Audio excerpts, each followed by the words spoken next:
हरिओम तत्सत। श्री भगवान के आशीर्वाद और गुरु महाराज जी की असीम कृपा से आज हम श्रीमद् भागवत महापुराण के प्रथम स्कंद के 61 से 75 तक प्रश्न संख्या श्लोकानुसार पर चर्चा करते हुए प्रथम स्कंद का समापन करेंगे। तो आज का 61वां प्रश्न है, मनुष्य को किसी के लिए शोक क्यों नहीं करना चाहिए।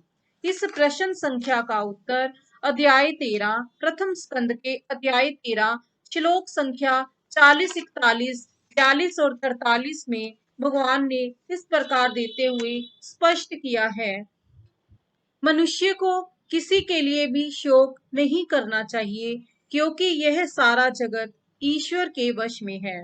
सारे लोक और लोकपाल विवश होकर ईश्वर की ही आज्ञा का पालन कर रहे हैं।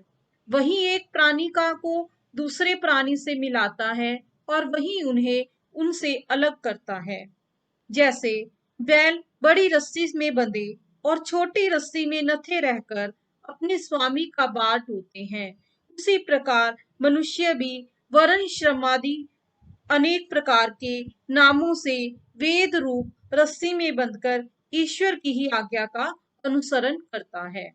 जैसे संसार में खिलाड़ी की इच्छा से ही खिलौनों का संयोग और वियोग होता है, वैसे ही भगवान की इच्छा के अनुसार ही मनुष्यों का मिलना और बिछुड़ना होता है। तुम लोग इसे जीव रूप से नित्य मानो या देह रूप से अनित्य, अथवा जड़ रूप से अनित्य और चेतन रूप से नित्य, अथवा शुद्ध ब्रह्म रूप से नित्य अनित्य कुछ भी न मानो। किसी भी अवस्था में मोहजन्य आसक्ति के अतिरिक्त वे शोक करने योग्य नहीं है। इस प्रश्न का उत्तर सरल भाषा में इस प्रकार स्पष्ट किया गया है कि संसार में किसी भी प्राणी का मिलना बिछुड़ना सब कुछ परमात्मा के अधीन है, परमात्मा के वश में है। इसीलिए किसी भी वस्तु को, किसी भी व्यक्ति को नित्य न समझते हुए, सदा न रहने वाला समझते हुए मोह की आसक्ति हमें नहीं करनी चाहिए। हमें उसके लिए शोक नहीं करना चाहिए। ये शोक तभी होगा जब हम मोह करेंगे। इसलिए हमें मोह में आसक्ति नहीं करनी चाहिए। हमें यही समझना चाहिए कि जो भी कुछ है ये सब परमात्मा के वश में है। अगला प्रश्न है, यह शरीर किसके वश में है। इस प्रश्न का उत्तर प्रथम स्कंद के अध्याय 13 में 45 श्लोक संख्या में इस प्रकार कहा गया है। यह पंच भौतिक शरीर काल, कर्म और गुणों के वश में है। प्रश्न संख्या 63, भगवान के नाम के बिना जीवन कैसे व्यर्थ है। इस प्रश्न का उत्तर अध्याय संख्या 15 श्लोक संख्या 21 में इस प्रकार स्पष्ट किया गया है। जिस प्रकार भस्म में डाली हुई आहुति, कपट भरी सेवा, ऊसर में बोया हुआ बीज व्यर्थ जाता है, उसी प्रकार हमारा जीवन भगवान नाम के बिना व्यर्थ है। इसमें यही दृष्टांत दिए हुए हैं कि जिस प्रकार अग्नि तो उज्जवल प्रज्वलित नहीं है, हम उसमें आहुति डाल रहे हैं, कपट से भरी हुई सेवा कर रहे हैं, भूमि उपजाऊ नहीं है, उसमें बीज बो रहे हैं, वो सभी कार्य जिस प्रकार से व्यर्थ हैं, उसी प्रकार से मनुष्य का जीवन परमात्मा के नाम के बिना व्यर्थ है। प्रश्न संख्या 64, सतयुग में कौन से गुण भगवान की सेवा करने के लिए नित्य निरंतर निवास करते हैं। इस प्रश्न का उत्तर प्रथम स्कंद की अध्याय संख्या 16 में श्लोक संख्या 25, 26, 27, 28, 29 और 30 में इस प्रकार से स्पष्ट किया गया है। सतयुग में 39 अप्राकृतिक गुण तथा महत्वाकांक्षी पुरुषों के द्वारा वांछनीय और भी बहुत से महान गुण भगवान की सेवा करने के लिए एक क्षण के लिए भी उनसे अलग नहीं होते।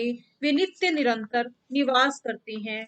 वे गुण हैं सत्य, पवित्रता, दया, क्षमा, त्याग, संतोष, सरलता, शम, दम, तप, समता, तितिक्षा, उपरति, शास्त्र विचार, ज्ञान, वैराग्य, ऐश्वर्य, वीरता, तेज, बल, समृद्धि, स्वतंत्रता, कौशल, शांति, शील, साहस, उत्साह, बल, आस्तिकता, गंभीरता, स्थिरता, सौभाग्य, कीर्ति, गौरव, निरंकारता। इस प्रकार ये 39 गुण सतयुग में भगवान की सेवा के लिए नित्य निरंतर निवास करते रहते हैं, एक पल के लिए भी भगवान से दूर नहीं होते। प्रश्न संख्या 65। जिस राजा के राज्य में प्रजा त्रस्त रहती है उसकी क्या दशा होती है?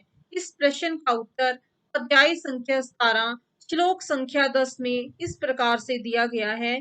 जिस राजा के राज्य में दुष्टों के उपद्रव से सारी प्रजा त्रस्त रहती है उस मतवाले राजा की कीर्ति, आयु, ऐश्वर्य और परलोक नष्ट हो जाते हैं।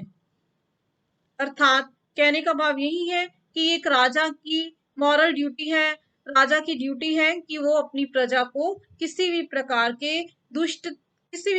के दुष्ट उपद्रव में ना करे।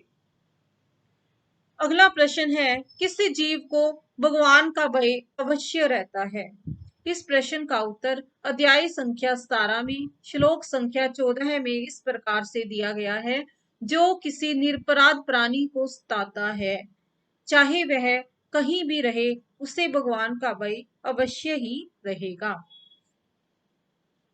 दुष्टों का दमन करने से क्या होता है? इस प्रश्न का उत्तर भी अध्याय संख्या 17 और श्लोक संख्या 14 में इसी के साथ स्पष्ट किया गया है।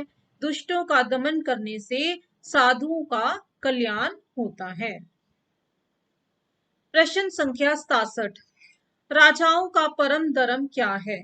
इस प्रश्न का उत्तर प्रथम स्कंद के अध्याय संख्या 17 श्लोक संख्या 11 और 16 में इस प्रकार से स्पष्ट किया गया है। राजाओं का परम धर्म यही है कि वे दुखियों का दुख दूर करें और बिना आपत्ति काल के मर्यादा का उल्लंघन करने वालों को शास्त्र के अनुसार दंड देते हुए अपने धर्म में स्थित लोगों का पालन करना ही राजाओं का परम धर्म है। प्रश्न संख्या 68। सतयुग में भगवान के कितने चरण थे? अध्याय संख्या 17 श्लोक संख्या 24 में इसका उत्तर इस प्रकार दिया गया है। सतयुग में भगवान के 4 चरण सत्य, तप, दया और पवित्रता थे। प्रश्न संख्या कलयुग किसका सहायक है? इसका उत्तर अध्याय संख्या 17 श्लोक संख्या 31 और 32 में इस प्रकार से दिया गया है। कलयुग अधर्म का सहायक है। कलयुग किसका सहायक है? अधर्म का। इसमें इसके राजाओं के शरीर में रहने से ही लोभ, झूठ, चोरी, दुष्टता, सब धर्म त्याग, दरिद्रता, कपट, कलह, दंभ और दूसरे पापों की बढ़ती हो रही है। प्रश्न का अगला प्रश्न, कलयुग का वासस्थान कहाँ है?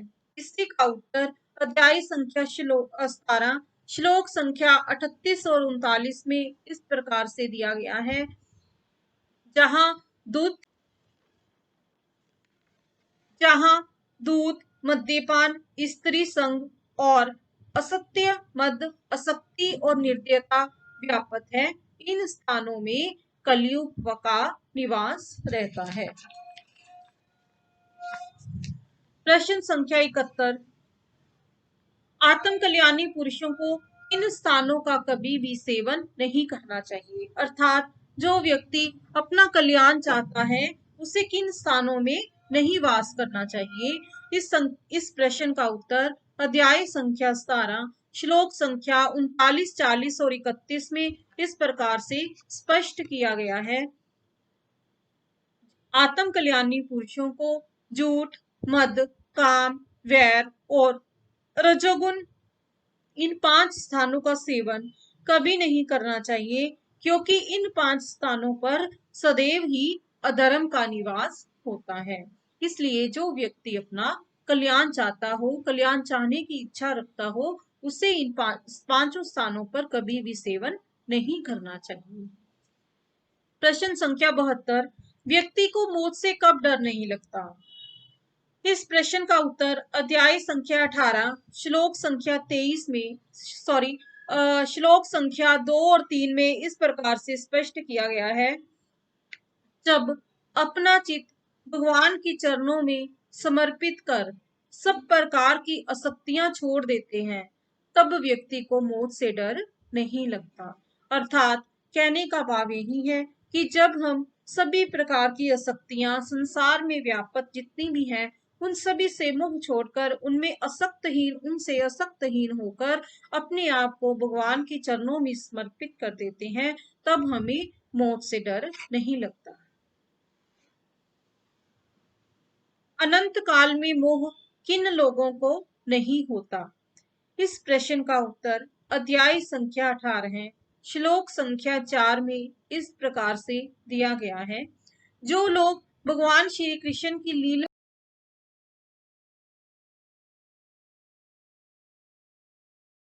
कथा कहते रहते हैं, उस कथामृत का पान करते रहते हैं और इन दोनों ही साधनों के द्वारा उनके चरण कमलों का स्मरण करते रहते हैं, उन्हें अंत काल में भी मोह नहीं होता। प्रश्न संख्या 74 कलयुग का सबसे बड़ा गुण क्या है? इस प्रश्न का उत्तर प्रथम स्कंद के अध्याय 18 में श्लोक संख्या 7 में इस प्रकार से दिया गया है। कलयुग का सबसे बड़ा गुण है कि पुण्य कर्म तो संकल्प मात्र से ही फलीभूत हो जाते हैं, परंतु पाप कर्म का फल शरीर से करने पर ही मिलता है, संकल्प मात्र से नहीं। कहने का भाव यही है कि कलयुग में जो भी हम अपने मन में संकल्प लेते हैं कि हमने ये काम करना है, ये काम करना है, जो भी पुण्य का काम है, उसके संकल्प मात्र से ही, हमारी सोच से ही हमारी बुद्धि शुद्ध हो जाती है, वे फलीभूत होना शुरू हो जाते हैं। लेकिन पाप कर्म का फल शरीर से करने पर ही मिलता है, संकल्प करने मात्र से नहीं। इस भाग का और प्रथम स्कंद का अंतिम प्रश्न, भगवान को अनंत क्यों कहा गया है? इस प्रश्न का उत्तर अध्याय संख्या 18 और श्लोक संख्या 19 में इस प्रकार से स्पष्ट किया गया है। भगवान के गुणों की अनंतता के कारण ही उन्हें अनंत कहा गया है। इसी के साथ ही श्रीमद् भागवत महापुराण से संबंधित हमारे महात्म्य और प्रथम स्कंद से संबंधित जितने भी श्लोक संख्या के अनुसार मेरे द्वारा प्रश्न निश्चित किए गए थे, उन सभी की चर्चा श्रीमद् भागवत के श्लोक संख्या अनुसार कर दी गई है। अब इसके बाद हम द्वितीय स्कंद शुरू करेंगे। हरिओम तत्सत। कृष्णा कृष्णा कृष्णा हरे हरे